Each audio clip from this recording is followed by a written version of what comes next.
Welcome in the latest episode of Floor is Yours, an extension of the Five on the Floor podcast here on the 5 Reasons YouTube channel. We do this every Thursday night. We mix it up a little bit. Obviously, we've got a little bit more news tonight, so we're going to bring that to you. We'll be here till at least 8:30, although, of course, you can listen to this and view this anytime on our YouTube channel, and our plan is to put it on the podcast feeds as well. This episode is brought to you by Biscayne Bay Brewing, the official beer of the 5 Reasons Sports Network, also of Inter Miami and the Miami Marlins. Got to check out that Tropical Bay IPA. Apparently, the good people at Biscayne Bay, Nick and everybody else, is giving that to Alejandro and all the rest of us for these live tweeting parties. Make sure, again, everybody's asking, just go to the Biscayne Bay Brewing website. You'll find out where you can get the beer other than my apartment.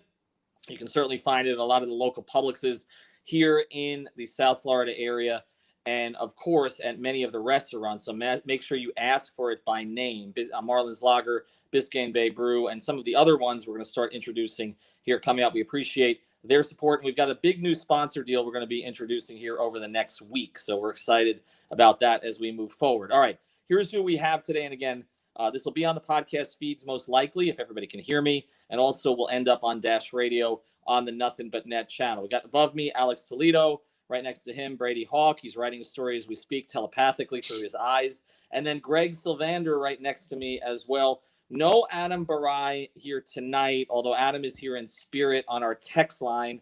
So I will be giving you the latest of what Adam and myself and Greg and others at the 5 Reasons Sports Network have been reporting. Let's start here. We reported about an hour ago. I put it out there, but again, confirmation from the rest of us in the network. We have more than 2 sources on this. I feel very comfortable with it.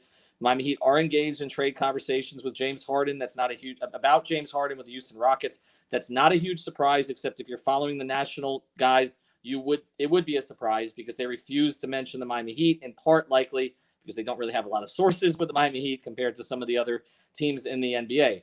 But the one thing that I did report was that, thank you, trade Ethan from Harden straight up. Thank you, Miami, Alejandro. I'm in better shape. But here, basically what came up in this and my report was, and again, Adam has the same information from different sources, that Duncan Robinson is a major sticking point in these trades. That the Miami Heat are willing to put a lot on the table, but they're not willing to put Duncan Robinson on the table in this trade. So at the moment, that could change as time goes on, but for right now, they're not planning to put Duncan Robinson in. The other report that came out from Shams Charania, I can never pronounce Shams' name, but that basically Ben Simmons had been made available in some packages from the Philadelphia 76ers. Daryl Morey, of course, the former general manager of the Houston Rockets, wasn't clear they wanted to deal with him. Daryl Morey came out right away and denied those reports. I don't believe Daryl Morey, neither does Adam Barai in this particular case. There's a little bit of gamesmanship.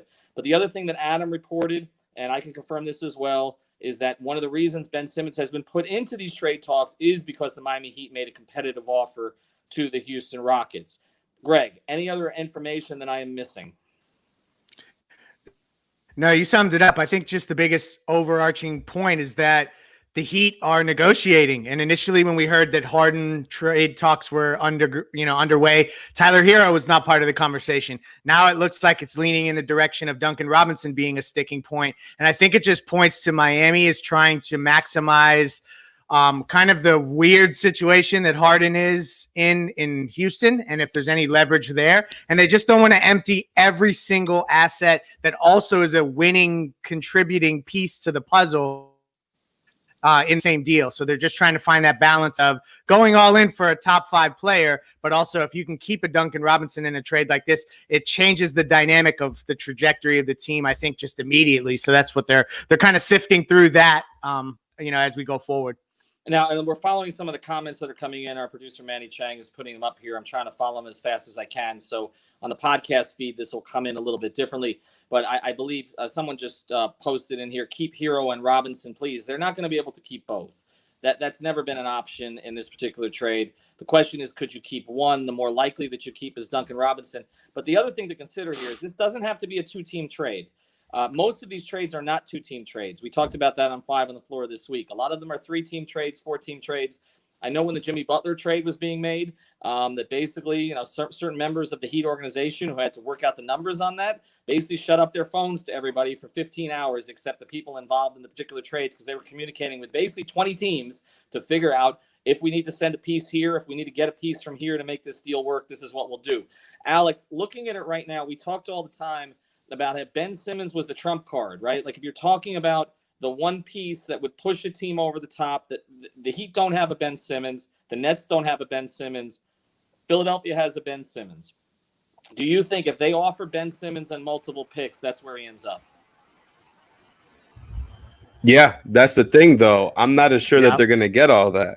So, if there's multiple reports coming out that they're trying to leverage the Heat's offer to try to get more from the Sixers and try to get Tybalt, try to get Simmons, try to get multiple picks. I don't know that Morey's going to want to do all that. I think Simmons by itself is already a lot to ask for. I know we joke about Simmons and Embiid and the Sixers all the time, and we're going to keep doing that.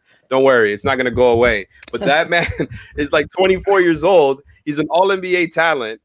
He's already an all-NBA level defender. He's a great passer. Like, that is not, to me, like giving up Simmons is one thing. Giving up Simmons, Tybalt, and multiple picks, I would be shocked if Morey gave up all of that. Brady, taking a look at it, I mean, obviously, we talk about the Heat's young talent. They have as much young talent pretty much as any team in the league on cost-controlled contracts. It seems to me like it's got to be some combination of – I mean, you're looking at KZ, you're looking at Precious, you're looking at Duncan, you're looking at Hero. They're going to have to give up at least 3 of 4, wouldn't you think? Yeah, for sure. If they're going to have to pull off this trade, that's kind of the – I don't think I'm on either side of it either way, but the problem I haven't kind of – negated the fact of Harden kind of fitting or anything like that. I think it's just what can they keep? And I think when you're talking about Miami, they always find a way to keep certain pieces. So when you talk about trading, people have mentioned throwing in all 4. I don't think that would be the case. It seems like that's the only option when a guy like Ben Simmons is getting thrown into the picture. But I feel like Miami may be able to find a way, to keep one. I think that's the big thing, because if you're giving Tyler Hero, Duncan Robinson, Precious, and KZ, people talk about risking in the other direction, but that's a risk. It's not. We could talk about Harden automatically fitting, but in a time like this, especially in a pandemic, you're one positive COVID test away from losing in the first round. If you just lose all that depth, but keeping at least one young project and a depth piece, I think is pretty important. Also, it may not be necessary. Like, I think it's really important to harp on this, that if Ben Simmons was being offered, that would be done. If Hero and Robinson were being offered right this moment, it would be done. So I also think that there should be a recognition that, like, Houston's not getting what they think they're getting yet. Well, and we also talked, and I recommend people listen to the pod we did with Stefano Fusaro last night, that Houston could hold him into the season. I mean, the owner has not wanted to trade him. This could go all the way up until the trade deadline. What if they get off to a better start? What if it clicks with John Wall? What if something changes there? We've seen that happen before. It wouldn't be the first time that a player wanted to be traded and then was talked into staying. Now, it seems like it's irreparable, but a lot of these situations don't end up being irreparable. Thank you, Jay, for liking Brady's articles. We appreciate it. This is one of the reasons I want to put him on here, to show he actually exists. He's not just me writing stuff in my spare time. There he is, Brady Hawk. There he is, the man, the myth, the legend. Live in the flesh. In the flesh. He can't have the Biscayne Babe Ruth, but everybody else can, even Alex. All right, so let's talk about this in that context, though, what Brady was talking about.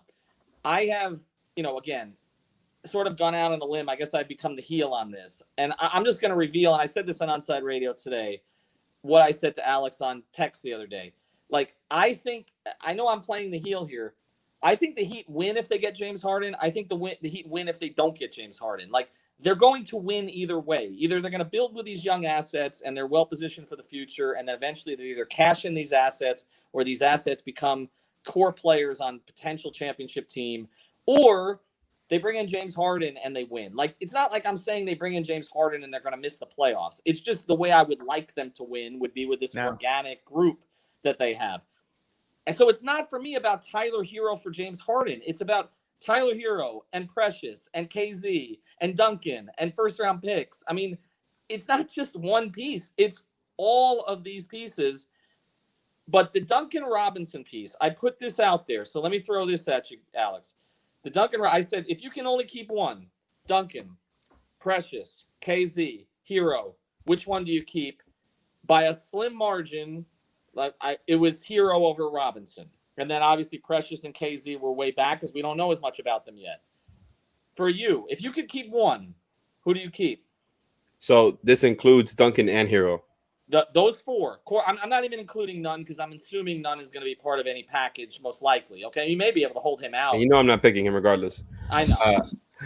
No, the answer here I think is Duncan. So you're also talking about the premise being the Harden trade. I think if the premise is the Heat are trading for Harden and you can keep one, it's Duncan Robinson for me. I think that would just make them almost unstoppable. Like I can't even imagine that. I know it's probably not going to happen, so I don't even want to get excited about that. But thinking about that for a second just gets me excited because they would have. I mean, oh my God, how do you guard that team? You literally have to pick your poison all the time. Like it's just picking between bad decisions all the time. Man, no, it's Duncan. It's Duncan for me. Who's the other piece? Let me ask you this: if they keep Duncan, let's say they trade Precious, they trade KZ. They trade Nunn. They trade Hero, right? So who's left, right? Because you know Mario Chalmers. I mean, what are you getting at this point, right? Like Goran, right? Bradley, a pretty good fourth player. And what? And Olynyk is still. I mean, is Myers even still there? Don't you need Kelly to make the money work? It's Myers who's going to be the backup 5. Myers, but also there's guys like Taj Gibson out there that have relationships with Jimmy. I don't know if he would be viable. Napier? Like there's other veterans, and the Heat have gone down this road before where like, you know, you kind of plug and play guys at the end of the rotation. So I don't think but that's something late, to be. Greg. That's the only thing. Not this late. Like no, that's true. That's true. Know? I mean, but here's one other thing I want to mention. Duncan Robinson, like I've gotten a lot of questions about this on Twitter about like, can they afford Harden, Butler, Adebayo, and then Duncan Robinson down the line? Remember, the Heat are hard capped this year because they spent their mid-level exception. They split it between Avery Bradley and Mo Harkless, but they don't need to pay Duncan Robinson this season. They pay him in the next subsequent years. So they can make that work. It's going to come with a luxury tax bill. Okay, well, look. If they're going in on James Harden, Mickey's decided he's paying the luxury tax, right? Correct. I mean, and that is counter in some ways to what we anticipated because, again, Carnival stock's up a little bit, but it ain't where it was, okay? It's still, I think, $23 a share right now. You're talking about it was close to 70 before. Big Face Coffee, though. Where's that per share? Right, exactly. Big Face Coffee may well, right. That's pandemic proof, right? Like that's not like Carnival. That's a little bit different. So maybe if you want to book a cruise next year, maybe I'll help Mickey out. But otherwise, it's going to be challenging. Do you think, knowing the Heat organization the way you do, Greg, do you think everybody's on board with this? That's a really fun question to think about. Yes. Man, I'm really struggling with that. I would say that there's probably some people in the organization that if it didn't happen would be perfectly fine with that happening, like going that way. But there's such an aligned group, so to speak, that I think that in the event it happens, it's because nobody is like at the table saying, I'm the one that is not in on this. I feel like that there would be some alignment. But there's probably, I would say, a developmental coach or two, a scout or two that are vested to they have vested interest in the success of seeing some of the guys that they've found flourish in the system. So there's probably some of that, but it's a pretty aligned front office. Well, the funny thing about you mentioned that is even Riley tells this story about the Justice Winslow trade. That when Ainge called, to trade all those picks for Justice Winslow, Riley turned to Adam Simon. Yeah. Right? He turned to Adam Simon and he said, okay, I mean, you've wanted all these picks. Like, here they are. Would you make the trade? And he said no. And I know he trusts Adam. So, I mean, he's not the only one he trusts in there, but there's a lot of them. A lot of people are mentioning this. And I saw Albert Nahmad tweeted about this. Apparently, there is a way to get PJ Tucker back in a deal. That would make me feel a little differently about this because I think PJ Tucker next to Bam Adebayo is about as perfect a fit as you can possibly find. Forget the current replacement. Shooter, toughness, it's just defense. an upgrade. Is there any way to get that done? I don't know. I definitely don't know that. I mean, Albert supposedly tweeted that that's possible, but I don't think he ever tweeted the details. And so originally I thought that they would have to wait till February or March, whenever it is, that they would be able to actually trade Myers or somebody else that was signed in the summer, which it would probably be Myers to make the money work. And if that's not the way, I don't know. Sorry, I'm having that audio glitch again. So I'm going to turn this. Let me go to Brady. What do you think the PJ Tucker fit would be? I think, like you mentioned, that's a perfect fit defensively, obviously, but offensively, you get that guy who can sit in the corner. I think Alex mentioned it right there. It's an upgrade when you talk about a Crowder replacement. Even thinking about, upcoming matchups with Giannis right now, they're a little small at that power forward position. They don't have that same guy they can throw it at Giannis, but getting PJ Tucker obviously fixes that, and it makes you feel a little bit better about the depth of the team if you're trading away so many guys. And you could obviously put Harkless off the bench, and that probably makes you feel a lot better. So I think the fit, like you mentioned, next to Bam is what really stands out. Greg, one of the things that stuck out to me in our conversation yesterday with Stefano is kind of what Houston's direction is, like what the Rockets want. Because if they had Harden right now with Wall and Cousins, I think they're competitive for kind of between a 4 and 6 seed in the Western Conference, right? If Harden's gone, even if Wall gets back to 75% of what he is, the bottom kind of falls out of that thing, doesn't it? I mean, it feels like it does, yeah. Which makes it makes a Duncan Robinson almost seem like, why would you target him? You flip him, unless you flip him somewhere else. You beat me to it. Like, you reroute him and you get a pick, and you know that there's 25 teams lining up to give up a pick for Duncan Robinson. So it'll be interesting to see what they prioritize, because I think that's another big part of this that we're not really talking about, because we figure they're just going to take what they can get. All right, Miami Alejandro's going in on me. Getting the top 5 player, Ethan, nah, I'm good. Getting PJ Tucker, Ethan said it. I don't know. I like PJ Tucker. I'm sorry. That's yeah. I mean, you hit on it. So there you go. I mean, but that is part of my thing. I don't really know what Houston's end game is here, because I don't think they know what their end game is. Like, exactly. I feel like the end game was to make Harden happy. That was the purpose of the Wall trade, right? And that obviously hasn't worked. It just made him, I don't know, eat more, essentially. Yeah. They're scrambling. They're McBob and Grangering this entire situation, scrambling to try to pull something together.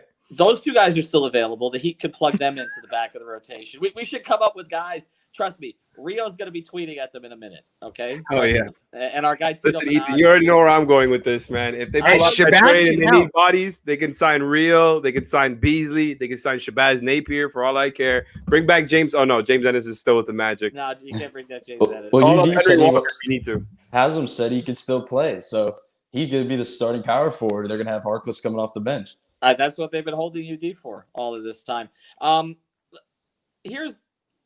This is what I'm having a hard time getting my arms around, though. I understand Jimmy wants to win now. I understand he has a relationship with Harden, but he just got within 2 games of winning a championship with a shorthanded roster.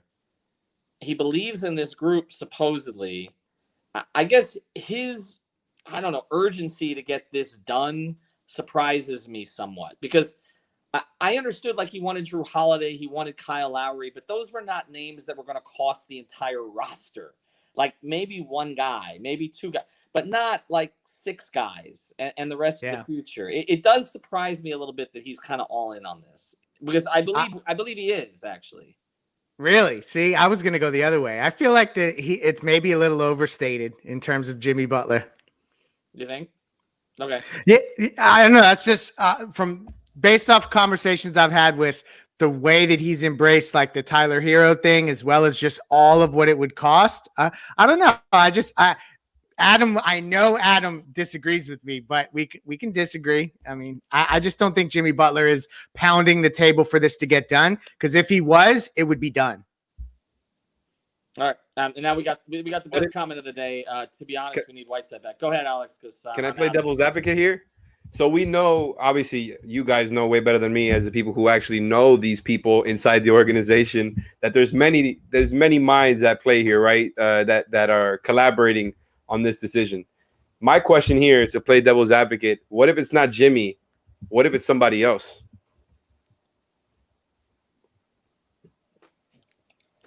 That's all I'm going to say. Oh, I just heard you. That's the first part. I missed all. Damn, Alex comes in with the nuggets. I'm just asking a question. I'm simply asking a question here. Well, give me the question, because now I can actually hear you. Oh, I said, if it's not, I was saying to play devil's advocate, basically, multiple minds are collaborating here. If it's not Jimmy banging the table for him, I'm saying if let's say in a theoretical world, some people are in, some people are out. And that's kind of what's getting in the way here, because we know that so many people are kind of, have their hands in this decision. we knew with the Jimmy Butler trade that everybody in the Heat organization was aligned. That there was no disagreement. There was no hesitation. There was no worries about the problems in other places. They believed if they got Jimmy in, Jimmy wanted to be there. Basically, Bernie Lee and Jimmy Butler told the Heat, we're in. We're here for as long as it takes. Do what you can to get the deal done. And Andy Ellisberg, in about 15 hours, figured out a way to make that thing happen.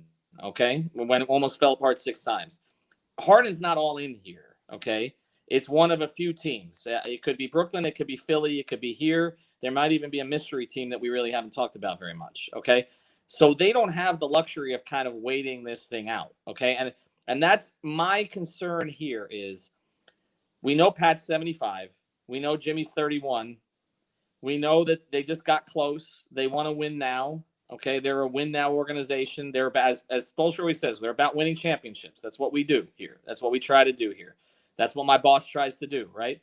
And my concern is it's like in a panic move here, you throw everything on the table, and then you look at it and you're like, okay, how do we build this thing around them? They may not be able to build it around this year. Everybody thinks, okay, you throw those 3 guys on the court. I traveled with the Miami Heat in 2010, 2011. I was in Dallas when they started 9-8.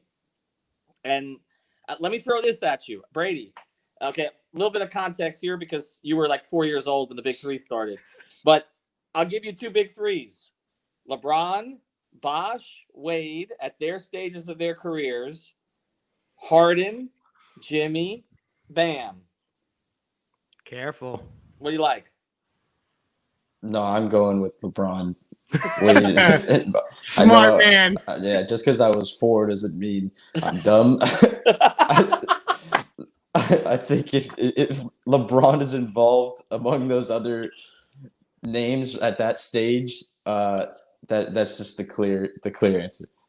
Well, the ages, look at the ages, right? Okay. Harden's 31, right? Jimmy's 31. Bam is 22, 23. 23. Okay, so 31, 23. And their ages were, what, Dwayne was, I think, 28? Yeah. LeBron was 26, 25. 25. Bosh was 25, right? 26. Bosh is a year 26. older, yeah. Okay, so they were, I guess, cumulatively a little bit younger. Yeah. Obviously, LeBron was the top of all of them. Could you make a case? I know. See, this is the problem. Once Harden comes here, you're going to have to start making different cases than you've made before, Greg. Could you make the case that Harden at 31 is better than Dwayne was at 28? I'm not talking about Dwayne at 25, 26, but I'm talking about Dwayne when the knees weren't deteriorated yet, but they were on the way. Hell no. Okay. James Harden is never better than Dwayne Wade, ever. And I don't give a shit what happens if he comes here. They win 3 in a row. They rattle off championships. James Harden will never be better than Dwayne Wade. That is the end of this conversation. The end. The only time Harden was better than Dwayne Wade when he played in Cleveland. Correct. Which may or may not have actually happened in real life. Yeah. That didn't actually. I think it's funny that. I think it's funny that you pose this as a question because we were talking about it in the text chat last night. You know, I was trying to get you to come to my side of, pulling for this Harden trade. I was making the case that big 3 wouldn't be too far behind the big 3 in talent. And I think that's kind of the more interesting conversation, knowing the context that, they'll have Goran, they'll have the Mo Harklesses of the world, and Avery Bradley. They might get PJ Tucker and all of this and whatever else you get to round out that rotation. I think the argument would be that big 3 plus Goran and everything else might be right there talent-wise, especially with that first LeBron roster in 2010, 2011. Goran's a better 4th player. I was going to say Goran is by far the best 4th player. There was nobody on that Heat team. I mean, it was supposed to be Mike Miller, I think, or UD, but Mike was hurt, and then UD got hurt against Memphis in like the second week of the season. So that didn't really materialize, and UD's still here. But let's look at this one. 26-year-old Bosh, 23-year-old Bam, or 22-year-old Bam. Oh, Bam, all day. Sorry. That was before Bosh learned to play defense. Bam. Really? Yeah. I mean, listen, cultured Bosh. Season where he averaged 24 points a game. This is true. And cultured Bosh showed that he could fit in and make himself work around big superstars, and that's not hard to do. Redefined his game, yada, yada, yada. Bam Adebayo, no ceiling, and there was a ceiling to Chris Bosh, and that's just how it was. I don't know, man. I don't know. I think Chris Bam Bosh just was a takeover player offensively at that point. That's true. That is one element that Bam hasn't done yet. Yeah. Yeah. And I think Bam just fits with everybody. If you talk about a fit, you plug Bam in next to anybody, and he fits. But Bosh did too, though. Yeah. I think we're diminishing a little. I understand that Chris admitted to me many times he wasn't a very good defender when he got here, but Chris offensively was a perfect fit with everybody. I mean, and he managed. He had more offensive game than Bam does, but he managed to pull it back for the rest of the team. But then when they were out and he had to take over in Atlanta or take over in Portland or take over in San Antonio or any of those other places he was able to do it. Royal's right. Bosh should be a god in today's NBA. I think that's an interesting debate. Still be on this roster.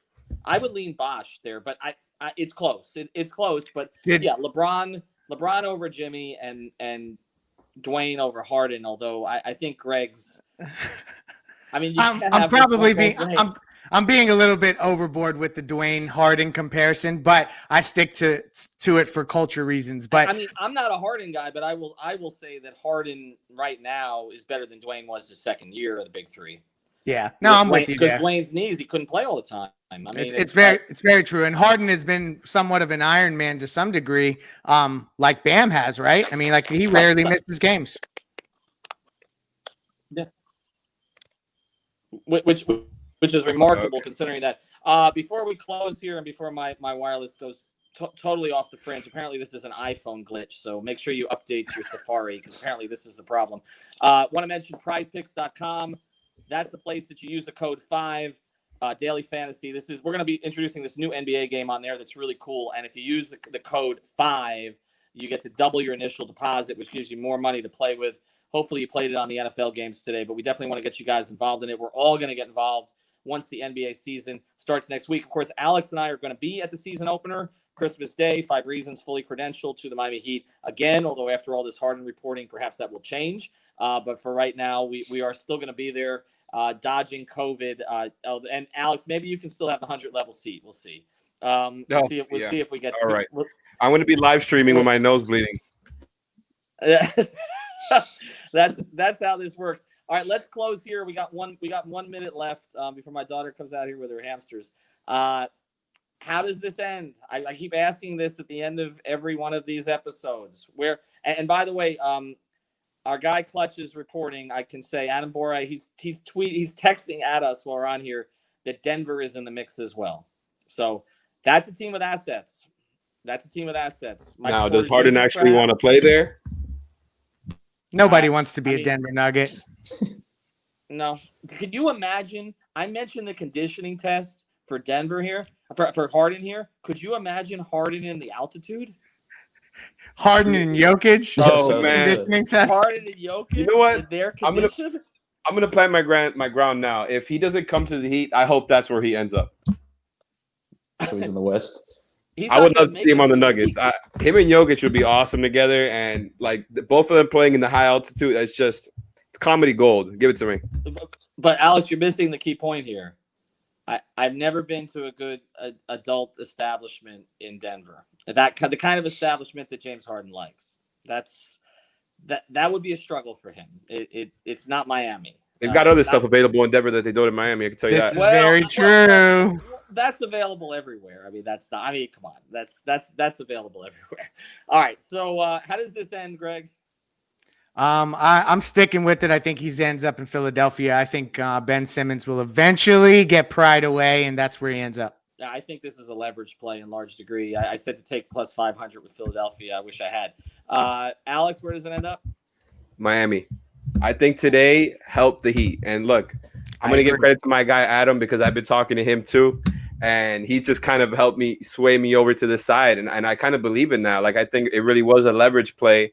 And it makes me think, especially with Daryl Morey coming out and saying they won't trade Ben Simmons, like it just makes it all that much harder to end up trading him. And, maybe they still might, but it just looks really bad for you as a franchise. As a result, I'm thinking they're at an impasse. And if that's the case, welcome to Miami. Welcome to Tootsies. And welcome to the season. You hold Duncan Robinson out. I mean, that's basically what you're able to keep. Plus, the other thing is, if you're Philadelphia or Morey, do you really want the Heat getting those three guys together? That puts you behind the eight ball for quite a while. I mean, at least in Brooklyn, you can say we haven't seen it yet, right? Like, so we're going to see what Durant, Kyrie look like with this group. Philly, though, it's kind of like you're letting the Heat get ahead of you. Again, if you feel it's an upgrade for the Heat. Brady, your feeling, how does this end? Well, honestly, I just don't think it ends up in Miami. I think it's anywhere's an option except Miami. I feel like, that's just, you guys are the ones with the sources, but it just straight off, from the outside, I just don't think it's going to happen. I think the name that got thrown out before that I think is like, I feel like they could kind of go for him is Toronto, that was kind of mentioned. I feel like that's like a team that could just, they're at a kind of middle ground right now where I feel like they can make a move for him, and plug him in next to guys, even though, he's big enough to play the three, I guess, now next to Van Vliet and Lowry. But, I just think they're the type of team that would kind of make the move. It's kind of just what assets they have to kind of give to Houston to match what Harden's value is. All right, that's it. Follow his articles and follow Brady Hawk 305, Tropical Blanket, Greg Sylvander. I'm Ethan J. Skolnick. Royal Shepherd and I spoke to Tony Fiorentino. It's a great episode. We did 30 minutes with Tony today. It's great stuff. I had to get him to name a best shooter in Heat history other than Glenn Rice. So he's never going to be able to look at Glenn again. But there's a lot of really fun stuff in it. We will post it by the morning, but we're going to put this on the podcast feed first. Okay, so check that out. Also, get us to 10,000 subscribers. We're damn close right now. So tell people about us. The show moves on. We've got more and more contributors coming in, and we'll be doing this all the time during the season. PrizePicks.com. Use the code 5. Biscayne Bay Brewing. Get some beer at the end of the day. By the way, at the end of the day, Stefano said at the end of the day, was it 3 times yesterday? Yep. 3 times. At the end of the day. I hope Tony picked Vashawn Leonard. It wasn't Vashawn. It's Jason Capono. Get out of here. Stop it. It wasn't him either. Jason Capono be a god in today's era. End the show. It was Gerald Green. Have a good night. Bye.